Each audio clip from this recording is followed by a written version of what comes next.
je crois que d'abord, peut-être en préalable, bien évidemment, ce serait réducteur de résumer l'action syndicale à l'imilitantisme et à l'utilisation de la marque de l'entreprise. D'abord parce que ces modes d'action sont vraiment pas l'apanage des syndicats, on a vu, mais c'est grand public. Mais surtout parce que, je voudrais insister là-dessus, les formes d'action syndicale sont beaucoup plus diversifiées qu'il n'y paraît.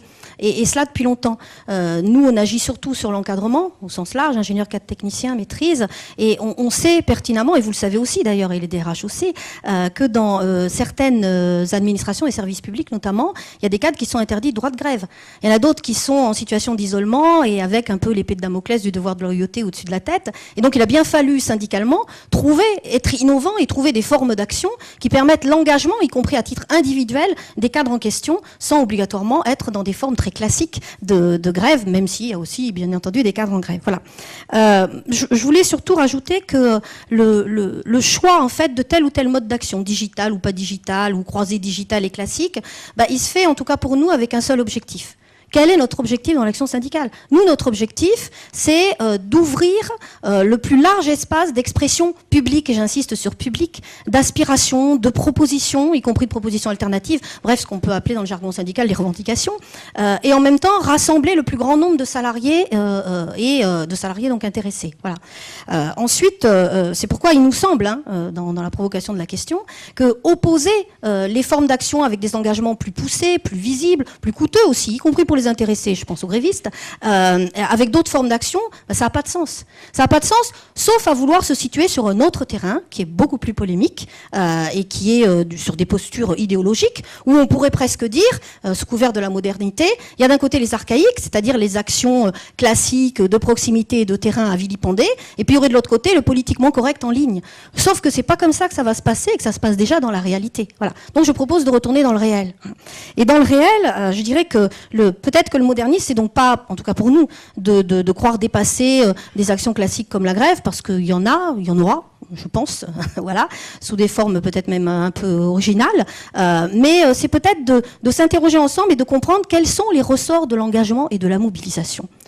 Pour savoir justement quelle forme d'action appropriée et pertinente on doit choisir. Et dans les ressorts individuels d'engagement et de mobilisation, on sait tous que cela renvoie et touche profondément des évolutions sociales et sociétales, et pas que dans notre pays, mais restons en France, et qui sont particulièrement structurantes dans l'état d'esprit des salariés, comme au niveau de l'opinion publique. Et je citerai par exemple, pour revenir sur le lieu de travail, eh bien cette aspiration forte et cette recherche sur le sens du travail, ces questionnements sur les finalités de l'entreprise, ces aspirations à produire et à consommer autrement. Et c'est pourquoi on pense, en tout cas à l'UGIC CGT et aussi dans la CGT à petits pas, on pense effectivement que les modes d'action doivent permettre aujourd'hui d'intégrer ces évolutions sociétales et de permettre dans l'action de pouvoir les exprimer. Voilà. Et je dirais qu'effectivement, d'abord, d'où l'intérêt d'actions qui touchent à la marque de l'entreprise, qui la porte ou qui la critique. Et je dirais par exemple que sur les atteintes à l'irréputation, pour terminer là-dessus, eh bien c'est surtout, ça rejoint, me semble-t-il, une prise de conscience de l'impact sociétal de l'entreprise aujourd'hui. Et au titre syndical, c'est un double intérêt. Bon, je ne parle pas de l'élargissement du rapport de force, voilà, ce qui est notre lot quotidien, mais surtout c'est un double intérêt parce que ça permet de conjuguer les forces d'un mouvement syndical avec les forces d'un mouvement d'opinion, et ça c'est important. Après, il y a quand même toute une série de questions en suspens. Je vais les lister très très rapidement, et je les listerai pas toutes. Mais par exemple sur les réseaux sociaux d'entreprise, il y a quand même des questions sur comment les rendre pertinents et efficaces et surtout pérennes. Je prendrai quelques questions. La première, par exemple, je crois que le réseau social d'entreprise, intrinsèquement, il suppose la liberté de parole, la transparence, la confiance. Enfin, moi je trouve que c'est le minimum. Voilà. Et comment on peut le développer quand on a parfois de la multiplication d'interdits et les notions de confidentialité. Le réseau social d'entreprise, ça suppose aussi une appropriation au moins des salariés de l'entreprise, qui sont quand même un des acteurs essentiels de l'entreprise. Et comment ça peut fonctionner quand on a un management mal formé et mal informé, qui fait la chasse au temps, quand on regarde un intranet, alors qu'il ne fait pas la même chasse au temps sur le reporting, par exemple. Et puis enfin, le réseau social d'entreprise, où discute-t-on, avant d'en créer un, ensemble, avec tous les acteurs de l'entreprise, de la conception de ce réseau social d'entreprise, pour que éviter, parce qu'on en a connu quand même certains, en tout cas nous, UGICT, on en a connu dans certaines entreprises, mais je ne les dénoncerai pas là, mais sur notre site, vous verrez la suite. Pour éviter que finalement ce réseau social d'entreprise soit un petit peu, quand j'ai dit le politiquement correct, c'est le débat virtuel qui est en rien le débat sur la réalité du travail. Et comment ce réseau social d'entreprise peut permettre de libérer la créativité, la mutualisation, le rôle contributif de l'encadrement. Et dans ce rôle contributif de l'encadrement, bah oui, on a peut-être besoin de droit au désaccord et de faire émerger dans ce réseau social les aspérités, pour ne pas dire autre chose, que l'on rencontre dans le travail.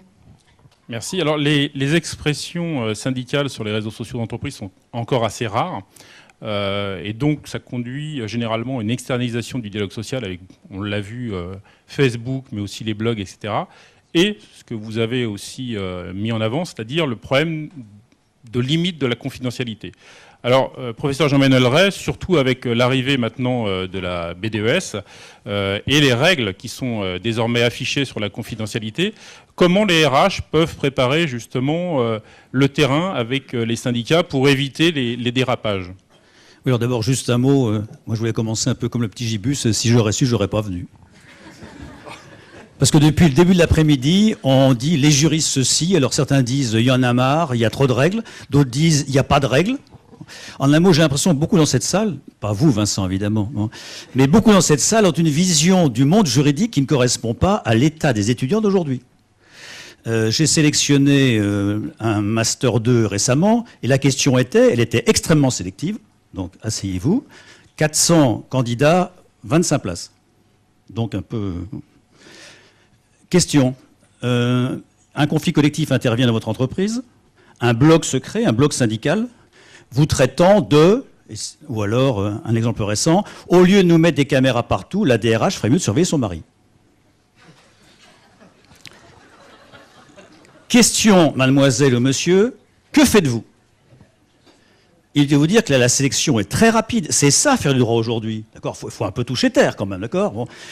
Quand j'entends un prédécesseur dire c'est en 2004, c'est l'archéologie, moi, mon code civil, c'est 1804. Alors, je préfère même pas. Bon. Donc, en l'espèce, c'est quoi ? La réponse que je voulais entendre, c'est il n'y a rien, strictement rien, dans votre petit code rouge là-dessus. Bonne réponse, il n'y a rien. Et à partir de là, il y a deux solutions. Il y a soit ça, je viens de vous dire qu'il n'y a rien, donc il n'y a rien. Donc, si vous êtes entré par là, vous pouvez sortir par là. Soit, je vais faire marcher mes méninges à vitesse normale et vous dire quel est le droit applicable. Ce n'est pas le droit du travail. Évidemment, le droit du travail est conçu sur une unité de temps, de lieu et d'action. Le droit du travail n'est absolument pas applicable. Donc, je voudrais d'abord insister, Vincent, sur le fait que les juristes d'aujourd'hui, c'est pas « oh là là, c'est pas possible, oh là là, je sais pas », c'est « je vais vous arranger l'affaire ». Donc, on a des réponses à tout. Voilà. Donc, alors, sur la banque de données unique, juste un mot. Bon. Enfin, si, bien sûr, mais les juristes qui arrivent, ceux que vous formez, en fait. Un peu ça, oui. Voilà. Ouais. Si vous avez de la taxe d'apprentissage, c'est Master 2 RH Paris. Hein. Voilà. Donc, juste réponse, Vincent. Sur la BDES, alors, je ne suis pas sûr que tout le monde est bien, c'est depuis le 13 juin 2014, on doit mettre en place, mais c'est là où finalement la réponse va être assez simple, un système de synthèse de toutes les données qu'on donnait au CE, au CHSCT, aux syndicats. Et alors c'est là que la réaction est intéressante, Vincent. Dans ça d'entreprise, on s'est dit, oulala, déjà avant il y avait uniquement le CE, maintenant il y a le CHSCT, les délégués syndicaux. Alors on va faire une data room avec des classeurs, parce qu'on a peur. On a peur que ça sorte, on est en guerre économique. Donc ça c'est le premier choix. On va laisser l'entreprise concurrente mettre tout et se faire piquer peut-être des informations confidentielles. Nous on fera une data room. D'autres ont dit, je pense à une entreprise comme Alcatel, aujourd'hui, il n'est plus en pointe là-dessus, c'est on va profiter de cette nouveauté. En un mot, le but de cette loi, c'est on va tout mettre sur la table, on va jouer une transparence totale. C'est ça l'idée de la BDU, d'accord ? Ça sert à rien d'aller chercher et allons-y, on fait une expertise TGI pour savoir si... Plus de consensus, ça fera plus de compétitivité et plus d'efficacité. Résultat, certaines entreprises, dont Alcatel, ont dit on va en profiter parce qu'on va, déjà Alcatel, on a mis ensemble sur un réseau social interne l'intégralité des choses, on va en profiter pour améliorer cette communication. Et donc, dernière chose, quand on parlait de 2008, on a un arrêt qui correspond exactement à votre question. Et là, je m'adresse aux conférenciers de la CGT. Nous avons un arrêt grâce à la CGT. Nous avons un arrêt CGT-Secodip du 5 mars 2008. 2008, vous vous rendez compte, en année web, qui dit qu'il va de soi que lorsque l'employeur a donné a en commun d'entreprise des informations confidentielles et déterminées comme telles, tout n'est pas confidentiel, ça va de soi, hein. Ces informations-là, ces 3 tableaux qui correspondaient aux rémunérations un petit peu touchy des commerciaux, d'accord ? Ça, c'est confidentiel. La CGT l'a mis en ligne. Qu'est-ce qu'elle a dit ? 3 petits points, on y reviendra peut-être. 49 mois après la Cour de cassation, humour, 49 mois après, elle a dit que c'était pas bien. Bon. Mais en un mot, c'est un point qu'on a déjà eu. La question, là, ceux qui connaissent un peu la vie d'entreprise aujourd'hui, ils le savent très bien. Je vous rappelle que le patron de la CIA, qui est une personne un petit peu protégée, s'est fait choper parce qu'il envoyait des mails à une maîtresse. En un mot, la question aujourd'hui, c'est une question très générale. Y a-t-il encore une possibilité de confidentialité ? Vous prenez l'affaire Snowden, vous prenez l'affaire de Direction générale de la CIA. Je pense que sur ce terrain-là, on peut mettre tout ce qu'on veut comme barrière. Le CHSCT n'aura droit qu'à ça, etc. S'il y a une personne qui regarde, et là, moi, c'est ce que j'ai entendu de cette entreprise, c'est « t'inquiète pas, on les fouillera, etc. Ils pourront pas... Hein. » Mais moi, j'ai un iPhone, je ne tirerai pas sur papier, je fais une photo de ce que je vois. La guéguerre sur la confidentialité, c'est parfois indispensable. Mais généralement, enfin, sur cette BDU, je m'arrête, rassurez-vous, l'idée, c'est on met tout sur la table pour créer une dynamique de consensualisme qui correspond justement au Web 2. Alors, on met tout sur la table, mais la partie la plus ardue, c'est la partie prospective. À 3 ans, celle où, en effet, les problèmes de confidentialité sont assez prégnants. Alors, Jérôme Chemin, on a vu que vous étiez bien placé dans les organisations syndicales qui se servent des médias sociaux. J'ai vu d'ailleurs, pour ceux qui sont curieux, sur le site de l'APEC, une offre d'emploi pour devenir responsable de la communication digitale de la CFDT. Donc si ça vous intéresse, ça va encore plus loin. Est-ce qu'il y a, alors je vais dire un gros mot, est-ce qu'il y a un ROI de toute cette présence sur les médias sociaux ? Alors, le danger, évidemment, quand on parle d'influence sur les réseaux sociaux, hein, ça va être un peu comme les manifs. Nous, on va dire qu'on a 400 000 personnes, puis la police va dire 200 000. Donc, il faut faire toujours attention un petit peu aux chiffres. Oui, il y a un retour sur investissement à partir du moment où on réfléchit à l'utilisation des réseaux sociaux. C'est-à-dire, qu'est-ce qu'on va y faire ? Nous, je pense que c'est la première chose. Ce qu'on voit quand même chez les syndicalistes, beaucoup ce qu'il y a eu au début, c'est qu'il y a eu le réseau social est arrivé, ça a été Facebook, ça a été Twitter, donc il a fallu y être. Donc beaucoup en fait d'organisations s'y sont mis pour y être. Après, il a fallu réfléchir au contenu. Et là, ça a été un tout petit peu plus difficile parce qu'on a vu des formes de communication au début qui étaient des formes un petit peu sous forme de tract, ce qui ne convient pas forcément évidemment aux médias sociaux. Et on a aujourd'hui une professionnalisation un petit peu de la communication sur ces réseaux sociaux qui font que je ne m'adresse pas aujourd'hui de la même façon sur LinkedIn, sur Facebook et sur Twitter. Je mets un petit peu Facebook de côté parce que je pense que c'est peut-être pas forcément l'avenir du syndicalisme. Par contre, il est très clair que quand on va aborder sur LinkedIn et sur Twitter les salariés, c'est pas la même chose. Nous, par exemple, à la CFDT 4, quand on a réfléchi à aller sur LinkedIn, on s'est dit qu'est-ce qu'on fait ? Est-ce qu'on fait quelque chose sur la CFDT cadre ? Est-ce qu'on fait quelque chose de plus centré sur une certaine population ? Et on a décidé en fait de s'intéresser aux jeunes. Donc par exemple, on est parti, et là je rejoins tout ce qui s'est dit depuis le début, y compris par Carole tout à l'heure, partir du terrain. Ça c'est quelque chose d'essentiel. Donc on est parti du terrain, et nous ce qu'on propose par exemple à la CFDT cadre, une fois par trimestre environ, ce sont des rencontres avec les jeunes, donc qu'on appelle les after-work. Vous savez que c'est très tendance, donc c'est après le travail. On lance un thème de discussion, les jeunes viennent discuter avec nous sur ce sujet. Et ben, ce qu'on fait maintenant sur LinkedIn, c'est qu'un mois avant que le sujet soit débattu dans nos locaux avec les jeunes, on lance une discussion sur LinkedIn. Voilà. Et on a eu, pas plus tard qu'il y a 2 jours, voilà, une discussion qui s'est engagée avec un jeune chercheur. Et la question finale qui est venue au bout de 3 ou 4 discussions, c'est au fait, tiens, j'aimerais bien adhérer à la CFDT, comment je fais ? Voilà. Donc, les facteurs d'influence, on n'était pas forcément allé sur LinkedIn pour ça, on était là d'abord pour se faire connaître, pour se faire voir, et bien finalement, on rencontre aujourd'hui que ça nous ramène des gens. Et j'irais beaucoup plus facilement parce qu'on est dans des postures qui sont, je dirais par exemple, beaucoup plus faciles que Facebook, parce qu'évidemment, Facebook, si vous allez sur les Facebook des syndicats, notamment des sections syndicales d'entreprise, vous allez avoir paradoxalement très peu de personnes qui vont être amies. Mais il faut évidemment, un jour, un directeur social, des affaires sociales m'avait dit, oh là, ouais, mais nous, syndicalistes, ils ont 40 pauvres abonnés sur Facebook. J'ai dit, bah oui, mais gros malin, réfléchis. Est-ce que tu penses qu'un jeune qui recherche du boulot va mettre qu'il est ami avec la CFDT ou la CGT ? Donc voilà, donc après il faut réfléchir, c'est beaucoup plus facile sur Twitter par exemple, vous voyez. Donc il faut réfléchir avant tout à qu'est-ce qu'on veut faire et qu'est-ce qu'on fait. Et les retours d'influence, ils sont là-dessus, c'est qu'on a 2 publics. Nous, CFDT Cadre, on vise deux publics. On vise déjà aussi l'interne, c'est-à-dire faire connaître ce que l'on fait aux sections syndicales d'entreprise, aux fédérations. Et évidemment, l'externe, faire comprendre, faire connaître aussi nos motivations, nos objectifs aux cadres, à l'extérieur. Donc un ROI en termes d'adhésion. Oui, bien sûr, oui. Et aussi, évidemment, pour faire connaître ce que l'on fait, parce qu'il y a évidemment une connaissance très, très limitée, souvent, de ce que font les syndicalistes en 2014. L'un avec l'autre, la visibilité amenant justement à vous suivre. Merci. Philippe Moncourrier, je me tourne vers vous, puisque vous êtes aussi RH, pas seulement responsable et vice-président à l'OSI. L'extension digitale du domaine de la lutte. Pour les RH, c'est... alors, apparemment, ils étaient assez sereins, ceux qu'on a vus. Est-ce que ce que vous avez pu voir plus généralement sur pas mal d'entreprises, ça va, ils y font face, ils sont préparés, ils l'attendent même? Ouais, je crois que la question de la lutte n'est peut-être pas la question centrale sur ces questions-là, mais ce qu'on observe de plus en plus, c'est une espèce de convergence. Une convergence entre un monde syndical qui, en France en tout cas, on va rester en France puisqu'on y est, recherche quand même un petit peu plus ses adhérents qu'avant, pour pas dire les cherche désespérément, et des entreprises qui, des fois, se trouvent en difficulté pour recruter les profils qu'elles souhaitent. Ça fait un premier point de rencontre. On a des préoccupations communes à un même moment. C'est celle d'attirer vers soi. Un des vecteurs qui permet effectivement de faciliter cette approche vers des populations dont on sent, y compris quand elles sont rentrées, que des fois elles nous échappent en termes de comportement, c'est celles qui justement ont modifié leur comportement avec l'utilisation du 2.0 et de tout ce qui tourne autour.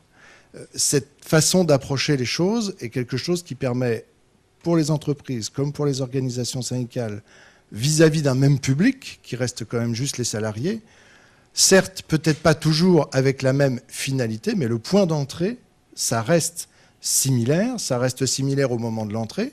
Ça reste similaire au moment de la mobilisation. Ça peut faire sourire quand on évoque la mobilisation d'un point de vue syndical. Mais quand on regarde l'état des conflits, encore une fois en France, mais là on peut élargir, et en Europe, voire même dans le monde, on peut être quand même relativement serein sur le thème de la mobilisation. Elle se traduit assez rarement, et en tout cas d'une manière spectaculaire ces derniers jours en France, mais d'une manière complètement ponctuelle en réalité. Elle ne caractérise plus d'une manière importante l'activité syndicale. Donc la mobilisation, par contre, du corps social, elle est un enjeu très important côté syndical, comme elle l'est évidemment pour les entreprises qui, en permanence, ont besoin de réactiver cette capacité de façon à emmener leurs salariés là où elles le souhaitent, avec la perspective qu'elles souhaitent, etc.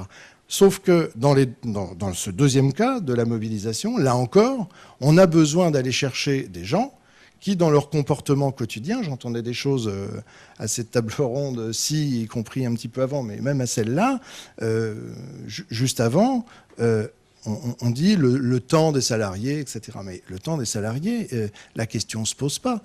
Ils sont déjà en permanence, quand ils sont postés, avec un poste informatique, sur plusieurs pages en même temps pendant leur journée de travail. La question, c'est pas de savoir si on va pouvoir le réglementer, l'organiser ou pas. Ça existe, c'est déjà comme ça. La question, c'est comment on vient les chercher alors qu'ils sont déjà organisés comme ça.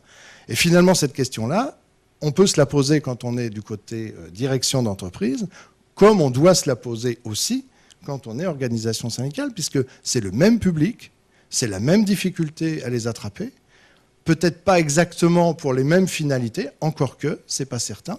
Et donc, dans les deux cas, pour installer un ensemble d'outillages, une nouvelle culture, une nouvelle forme de relation sociale, on y viendra peut-être tout à l'heure, ou peut-être pour canaliser quelque chose qui peut ressembler à une lutte, pour reprendre l'expression, ou voir la contrarier ou la dévier, on va avoir affaire aux mêmes personnes avec le même type d'outillage. En tout cas, si on n'a pas le même type d'outillage, on aura les mêmes comportements et les mêmes dérivations avec des gens qui vous quitteront d'une manière ou d'une autre.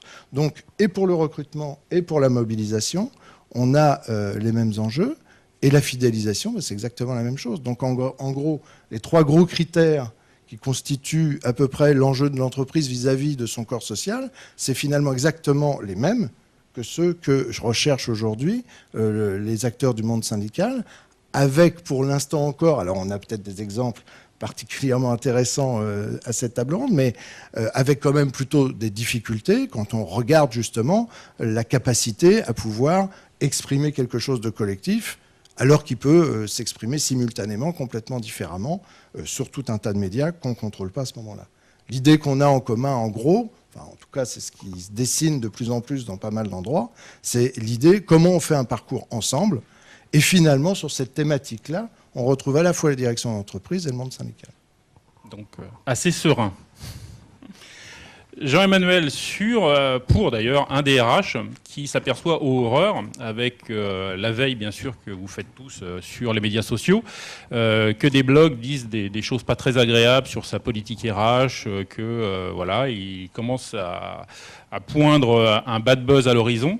Quelles sont ces possibilités ? Est-ce qu'à la limite, c'est trop tard ? Il fallait mieux prévenir et peut-être faire œuvre de pédagogie. Est-ce qu'il y a encore possibilité pour intervenir ? Est-ce que vous pouvez nous donner vos conseils ? Oui, en l'espèce, je commencerai à me faire un propre examen de conscience. Qu'est-ce qui a changé entre 2004 et 2014 ? 2004, c'est la loi fondamentale aujourd'hui sur la communication électronique dans l'entreprise, qui astreint toute communication électronique des syndicats à un accord avec l'employeur. Ce que je suis en train de vous dire, c'est ce qu'on a évoqué incidemment à l'instant, c'est qu'il y a une interaction évidente entre les entreprises qui, au début, ont dit « je ne veux pas donner cette bombe atomique communicationnelle à mes syndicalistes ». En un mot, il n'est pas question que je leur donne la messagerie et l'intranet, parce que si je fais un PSE, après, mon poste sera en cause, évidemment. Et la question qui s'est posée très rapidement, c'est, en clair, on compte à moins de 100 les accords en France donnant accès aux syndicats. Ce qui paraît antédiluvien en 2014, antédiluvien. Ce qui a changé depuis 3 ou 4 ans, c'est que les entreprises, dont certaines sont ici présentes, se sont aperçues, à juste titre, que si jamais on interdisait la communication syndicale en interne, la communication sortait à l'extérieur. Et ma voisine en parlera peut-être, c'est que quand on parle de communication syndicale, il n'y a pas que la communication syndicale officielle. De mauvaises langues m'ont dit que dans les 2 syndicats représentés, CGT, CFDT, vous aviez des blogs qui s'intitulaient CGT, CFDT, dont la CGT et la CFDT n'avaient pas connaissant de l'existence et qui parfois dérapaient sans qu'on sache vraiment qui faisait quoi. Donc, si quelqu'un dérape, il faut déjà recommencer par se dire « est-ce que j'ai fait ce qu'il fallait faire ?» Aujourd'hui, si vous interdisez à vos collaborateurs et à vos syndicalistes de parler en interne, ils iront parler en externe. Et dans le CT de l'émotion et de la communication, c'est que du bad buzz. C'est que du bad buzz. Donc, premièrement, alors, à votre question très précise, une grosse entreprise française a dit, quand elle a vu qu'à l'extérieur, ça dégueulait grave, d'accord, elle a dit « bon, revenez voir, on va discuter ». Et les syndicalistes, évidemment, le DRH ne sortait pas de Paris, manifestement, donc il a négocié un accord blindé de chez blindé. Donc là, si vous voulez des conseils, je ne suis ni avocat ni consultant, je suis fonctionnaire, ça suffit à ma vie. Mais il est clair que c'est pour ça qu'il y a si peu d'accords collectifs. C'est que quand un DRH entre en négociation sur cette communication, il commence par dire « écoutez, on va commencer par l'article 58 », ce qui est assez original quand on entre en négo. Ah bon, c'est quoi l'article 58 ? Ce sont les sanctions forcément extrajudiciaires.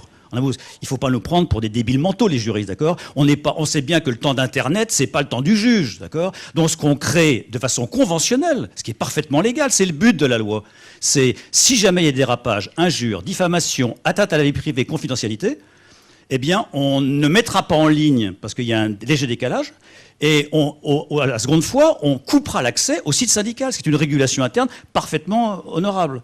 Donc, première idée, c'est l'interaction. Deuxième idée, là je réponds à votre question en un mot, parce que c'est assez vite fait, il n'y a rien en droit du travail, strictement rien, et quand vous me parlez de sites syndicaux, lesquels, confédés, fédés, sections, bon, il y a une immense variété, c'est un euphémisme, l'immense variété, et deuxièmement, c'est comme n'importe quel quidam, il n'y a pas un site syndical, un site politique, c'est comme n'importe quel site, donc en un mot, dans ces cas-là, on ne va pas faire de la tambouille juridique, c'est vous oubliez le juge des référés, d'accord, le juge des référés, ça se prononce en une semaine ou en 48 heures au mieux, et ça a été repris partout dans le monde, donc ça veut dire qu'il y a une loi sur la confiance dans l'économie numérique du 21 juin 2004 qui vous dit il y a un système assez astucieux si l'hébergeur est français ou européen qui vous permet en 1 heure, si vous êtes excellemment bien conseillé, de faire disparaître, d'accord, sans intervention judiciaire, gratuitement, vous notifiez l'égalité et l'hébergeur enlève la page ou l'expression fâcheuse. Donc les juristes ont toujours des réponses. Formidable. C'est pour ça qu'on vous a invité et qu'on vous réinvite. Marie-Josée, j'aimerais bien d'ailleurs, il y a un tweet qui en parle, on ne parle pas beaucoup de mobilisation numérique, alors justement on va en parler. Est-ce que vous avez un exemple précis à nous donner, je crois que vous en avez un sur les jeunes diplômés, de comment on peut allier à la fois le travail, j'allais dire, habituel de mobilisation des organisations syndicales et puis un travail qui est un petit peu plus sur les médias sociaux? Oui.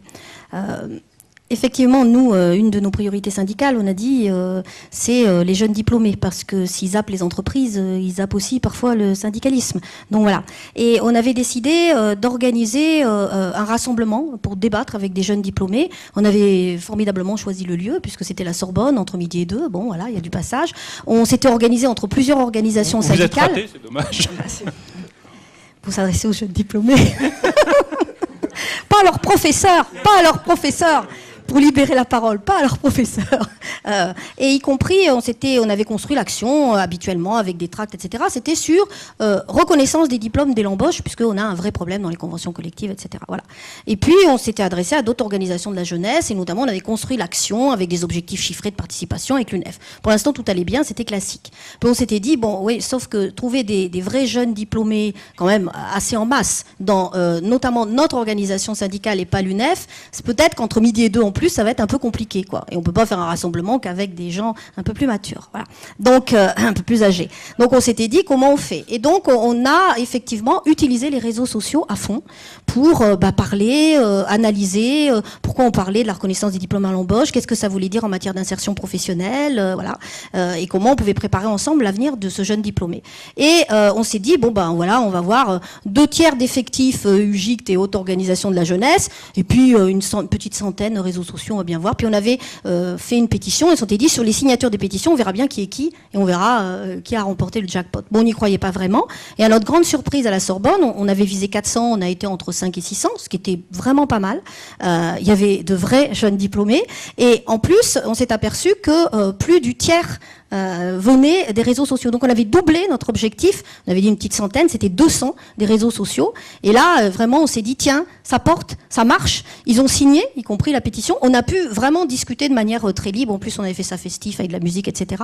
Et c'était vraiment intéressant. Et on a, du coup, réitéré l'opération devant l'Assemblée nationale lors de l'installation des députés, même si visiblement ils n'ont pas tout entendu, sur notamment la question des stages en entreprise. Et pareil, sur les réseaux sociaux, ça a beaucoup, là, cette fois-ci, tweeté. On a eu beaucoup plus de monde et ça a contribué à faire sortir quelques députés. Et je voudrais donner un dernier exemple. C'est une action sur laquelle, où on est un peu tenace et on utilise vraiment Internet. C'est comment on mêle notre action syndicale et on conjugue l'action syndicale et puis le mouvement d'opinion. Nous, on a fait du thème de notre congrès s'engager pour le progrès dans une période d'austérité, il fallait le faire, c'est un vrai défi. Et on s'est dit, voilà, on a dénoncé le nouveau modèle économique et social qui émerge, ou asocial qui émerge, à savoir le low cost. Et on s'est dit comment on va batailler sur le low cost, et nous on mène une vraie bataille juridique, etc., notamment sur Ryanair, voilà. On attaque en justice, on fait des tracts, on fait des meetings, etc. Sauf qu'on s'est dit ça suffit pas. Voilà. Et du coup, on a demandé à un journaliste de mener une enquête, investigateur, et on a produit un film qu'on diffuse, nous, sur notre site, qu'on a diffusé sur notre site il y a 4 ans, UGICT CGT. Et à notre grande surprise, puis on a utilisé les réseaux sociaux pour tweeter, passer des extraits, vraiment. Et puis on a aussi articulé avec, oui, on a fait des colloques dans les territoires, oui, on a fait nos rencontres d'options avec notre journal, avec d'ailleurs Monsieur Gallois, le président de la SNCF, le président d'Air France, sur le low cost. Et on a eu un vrai débat, parfois un peu contradictoire, mais aussi avec des convergences. Et on s'est dit, qu'est-ce que tout ça donne? Et on s'est aperçu que sur le film, on a eu en quelques temps plus de 30 000 tweets. Et du coup, on a continué, je vous invite à aller le voir, avec les Dents de la Mer, le même journaliste investigateur, par rapport au conflit de la SNCM qui là, c'est terminé, enfin pour l'instant, et notamment sur quels étaient les dessous de Corsica Ferry. Donc on y est allé, alors il y a peut-être des suites juridiques, mais on s'est relativement blindé quand même, et puis on s'est dit, on va tweeter et on va continuer. C'est ça le low cost, c'est ça notre bataille, et c'est ça notre bataille pour la qualité du travail. Merci. Alors Philippe, sur justement cette mobilisation avec les réseaux sociaux, vous avez aussi une expérience un petit peu différente. Oui, enfin, un éclairage pour dire que les choses sont des fois difficiles à anticiper. C'était il y a 4-5 ans. Je dirigeais à ce moment-là une structure de veille pour alerter une direction générale sur justement la façon dont s'organisait le corps social un petit peu différemment que d'une manière orthodoxe jusque-là, c'est-à-dire avec des représentants syndicaux, etc. Donc on avait développé un système de veille, notamment sur le début de ce qui représentait un petit peu les réseaux sociaux de l'époque. Et il y avait un projet d'organisation avec le regroupement de 3 services différents. Et en tout, ça représentait à peu près 1300 personnes. Il y avait un assez gros enjeu pour l'entreprise. Donc, il y avait une certaine fébrilité sur la façon d'aborder le sujet. Et il y avait, au sein des équipes qui devaient se regrouper, quelques personnes qui avaient vraiment envie d'en découdre parce qu'elles avaient un intérêt à ce que ça ne se fasse pas. Enfin, peu importe la réalité, mais enfin de leur motivation, mais disons qu'il y avait un risque potentiel important. Et ce qui s'est passé, c'est que il y a eu des négociations, des concertations, etc. Et dès le début, il y a eu un premier blog, puis un second blog, puis un troisième blog qui s'est ouvert avec des gens qui se revendiquaient officiellement comme non syndiqués. Donc évidemment, ils agissaient avec des pseudos, ils étaient a priori pas détectables, et très vite, ça a pris. Et grosso modo, quand on regardait les 3 blogs, il y en avait surtout un qui fonctionnait assez bien. Et globalement, on avait recensé à peu près 600 pseudos différents qui venaient soit alimenter les débats, soit venaient poser une question, etc. Pas forcément y répondre d'ailleurs. Hein, les actifs étaient environ 10%, comme souvent, et on l'a évoqué tout à l'heure. L'histoire du 10%, c'est quand même toujours un truc intéressant, parce que c'est quand même un chiffre qu'on retrouve depuis 150 ans en France. Il y a 10% pour tout.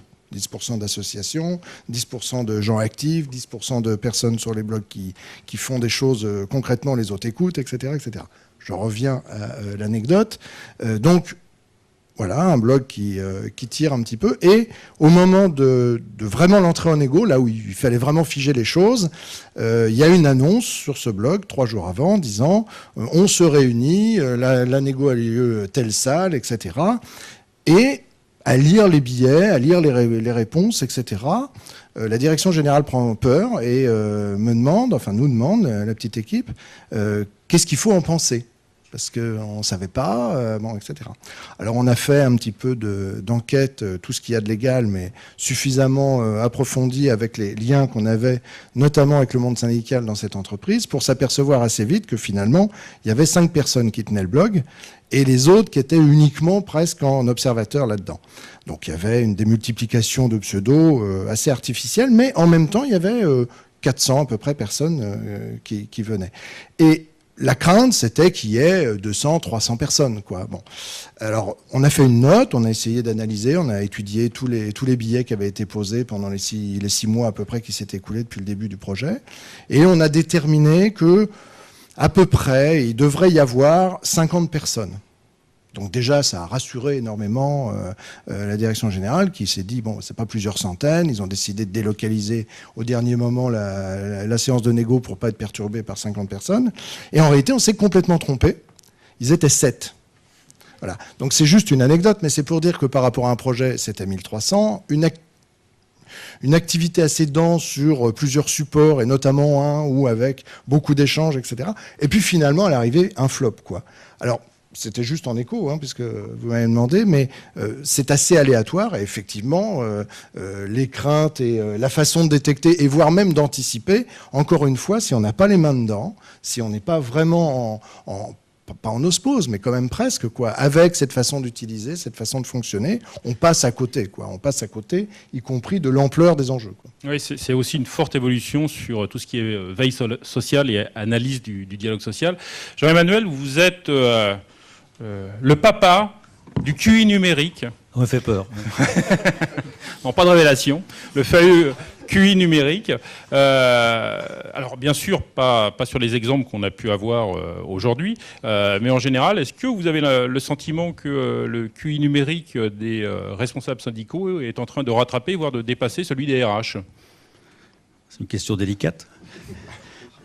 Je vous ferai une réponse en 2 parties. La première générale, la réponse plus particulière après. En 2 parties, seules les personnes qui ont moins de 25 ans me comprendront. Je vous précise, je suis au-dessus de 25 ans, même plus du double. D'accord. C'est quand je regardais la conférence sociale, je retrouvais mes doubles. des gens qui ont été éduqués pendant les 30 Glorieuses, avec une croissance à 5%, dans un monde industriel, dominé par l'autorité qui tombe d'en haut. Notre câblage, mon câblage, c'est ça. Ça fait partie de moi-même. Eh bien, vous prenez l'autorité qui tombe d'en haut, ça c'est la séquence émotion. Vous prenez la forte subordination, et vous apercevez que la vraie question, et je vais m'arrêter là, les plus de 50 ans vont pleurer, c'est est-ce qu'on est capable d'imaginer le monde du numérique, qui n'est plus le monde pondéral de l'industrie, qui est un monde de l'immatériel, qui n'est plus le monde où la distance était synonyme d'indépendance, la distance n'est plus synonyme. En un mot, il faut concevoir un autre monde. Je ne suis pas certain, et ça répond en partie à votre question, qu'il n'y ait pas vraiment un problème d'expérience professionnelle qui fait que nous, au-delà de 50 ans en particulier, et je pense qu'il y a peu, peut-être Laurent Berger, il y a peu de dirigeants politiques et syndicaux qui sont dans la course, et là quand j'écoutais Monsieur Boulier parler du haut de ses 18 ans, c'est clair que, peut-être la différence avec vous, c'est que moi j'ai toujours des clients qui ont le même âge. Ils ont toujours 20 ans. Et résultat, je peux vous dire que je vois physiquement, c'est ça qu'il faut bien se mettre dans la tête, les plus de 50 balais, d'accord ? C'est qu'aujourd'hui, j'ai 700 MacBook Air en face de moi.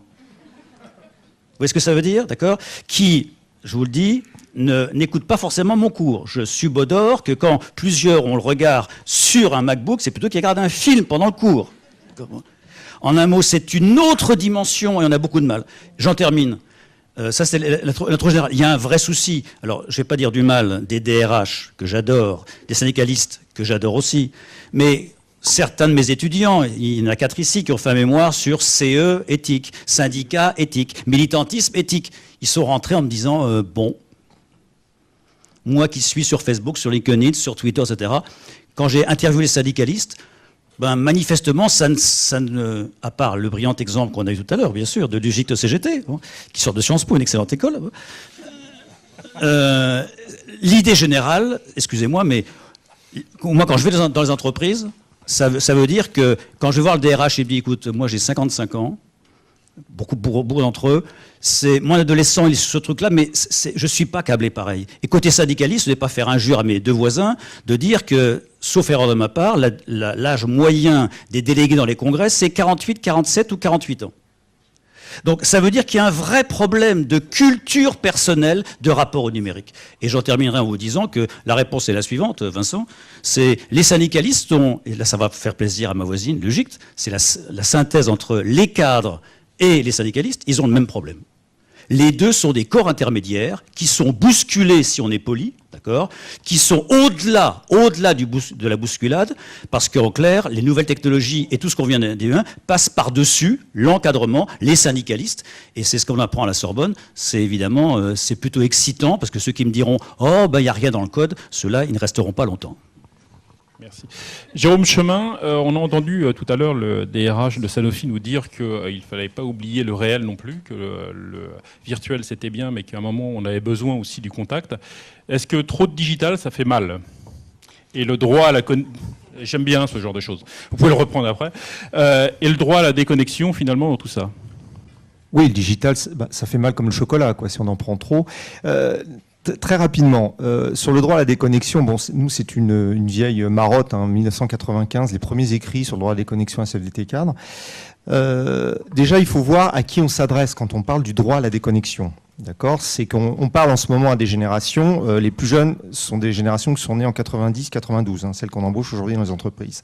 C'est pas encore les années 2000. C'est-à-dire que moi, quand je m'adresse à mon fils aîné, je lui dis il faut que tu te déconnectes. Il me dit déconnecter de quoi ? De quoi je me déconnecte? Je ne vois pas de quoi tu me parles. Donc déjà, c'est important. La deuxième chose, c'est que en ce moment, on vit une époque formidable actuellement parce que le droit à la déconnexion est arrivé dans des accords, notamment aussi dans une dénonciation au niveau de Syntec sur le forfait jour, on parle aussi du droit à la déconnexion. Donc en ce moment, on a à peu près tout et n'importe quoi qui se fait sur la déconnexion. Ça va de la fermeture des serveurs voilà, j'ai une petite anecdote rapide sur la fermeture des serveurs pour ceux qui voudraient mettre ça en place parce que moi j'adore, c'est le truc qui me fait le plus rire. On a une boîte qui a fermé ses serveurs de 22h à 7h du matin et qui a appris en même temps à ses salariés d'envoyer des messages en différé sur Outlook. Donc résultat des courses, cette boîte s'est rendue compte qu'entre 9h et 10h, les services saturaient parce que tous les mails arrivaient et que les salariés étaient débordés. Donc elle a décidé qu'entre 9 et 10, on allait lire les messages reçus la veille. Seulement, il se passait un problème, c'est qu'à partir de 10 heures, il y avait tous les messages qu'on envoyait entre 9 et 10, donc ils ont arrêté. Ben, ça sert à rien. Voilà, c'est une petite parenthèse. Nous, ce que l'on dit aujourd'hui sur le droit à la déconnexion, on est allé un tout petit peu plus loin sur la réflexion, on parle du droit et devoir de déconnexion. C'est-à-dire, plutôt que de parler d'une obligation de l'employeur, on part du salarié. C'est-à-dire que ne pas oublier, quand on parle de droit à la déconnexion, on a aussi un devoir. C'est-à-dire que je suis moi-même un pollueur en puissance. C'est-à-dire que, certes, je reçois des mails tard le soir, mais j'en envoie aussi. Il ne faut pas oublier ceux que j'envoie, parce qu'on a tendance souvent à penser au salarié qui en reçoit, mais on ne pense pas forcément celui qui en envoie aussi. Donc déjà, ce droit et devoir à la déconnexion, il est là-dessus. C'est de se dire de remettre un petit peu le salarié au centre de tout ça, d'interroger aussi les gens. C'est-à-dire que nous, on a des entreprises qui viennent nous voir, parce que il y a certains DRH qui viennent voir les syndicalistes pour demander ce que l'on fait avec ce droit à déconnexion quand même. Hein. Je ne dirais pas de nom, mais voilà, on en a aujourd'hui. Le problème que l'on a sur ce droit et le devoir à la déconnexion, c'est qu'il n'existe pas une solution toute faite. Il faut déjà partir, et là on revient à ce qu'on disait tout à l'heure, du terrain. Quelles sont les habitudes, quelles sont les pratiques de l'entreprise? Quand vous avez une boîte où 100% des personnes sont connectées à un ordinateur, c'est pas la même chose quand vous avez 70% des gens qui n'ont pas d'ordinateur toute la journée au travail. Donc déjà, ça c'est différent. Donc déjà, partir de la réalité du travail, faire discuter les gens et surtout, est-ce qu'on doit faire un accord? Est-ce qu'on doit fermer les serveurs, etc. Moi, je me refuse à donner une solution toute faite là-dessus. Par contre, interroger les gens sur leurs pratiques, etc. Il n'y a rien de pire, je pense, quand on est syndicaliste, de vouloir le bonheur des gens à tout prix sans leur demander ce qu'ils veulent.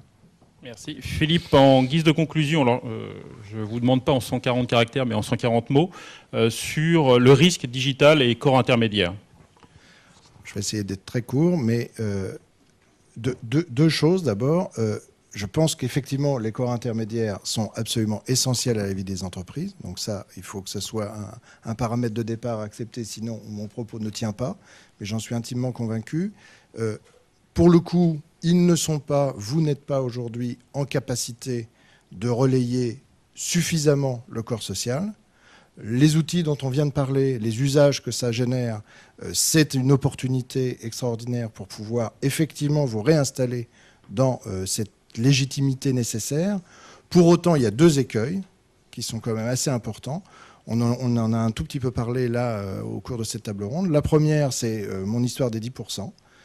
On reste sur des utilisations marginales en termes d'activité et en termes de prise de parole motrice sur ces réseaux. Et donc, quelque part, on le voit, y compris dans des conflits récents, on reste sur un modèle où une minorité avec un tam-tam très puissant, va tenter d'emporter la prise de décision collective. Et le deuxième écueil sur lequel on risque de glisser, là c'est déjà commencé, c'est que c'est un paradis pour les matheux. Un paradis pour les matheux, ça veut dire que le big data, c'est quand même là-dedans. Et l'enjeu de se dire, on a des corps intermédiaires qui ne sont pas suffisamment représentatifs, qui ne sont pas suffisamment en phase avec le corps social, mais il y a toute une partie qui existe, qui est là, qui éventuellement se montre un peu sur ces réseaux. Il suffit de comprendre ce qu'ils veulent dire en creux sans s'exprimer. Et comme ça, on saura ce que pense le corps social pour avancer. Ça vous pend au nez. Donc, on a besoin de vous, mais par contre, il faut vraiment vous y mettre, quoi.